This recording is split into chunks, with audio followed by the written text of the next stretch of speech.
l'instant, on veut savoir. On veut savoir. Je veux savoir, moi aussi.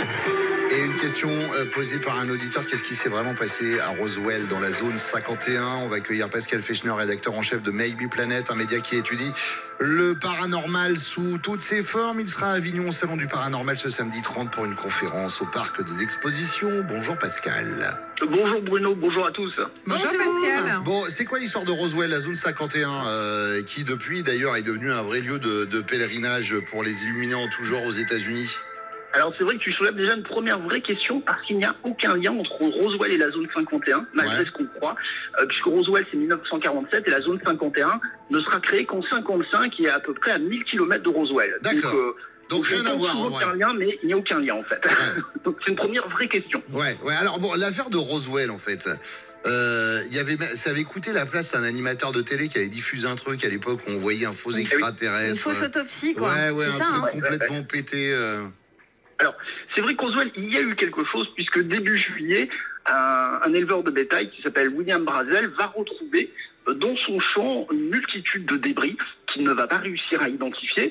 Le crash se passe précisément à Corona, c'est à peu près à 100 km de Roswell. Ouais. Et Roswell, c'est là où se situe une base militaire qui, à l'époque, abrite les bombardiers qui ont lancé la bombe atomique sur le Japon.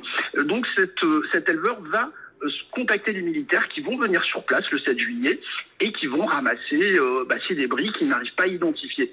Ce qui est étonnant, c'est que les militaires vont faire un communiqué de presse dans lequel la presse va dire qu'ils ont récupéré une soucoupe volante, Flying Saucer, pour une demi-journée plus tard dire en fait non, c'était simplement un ballon météo.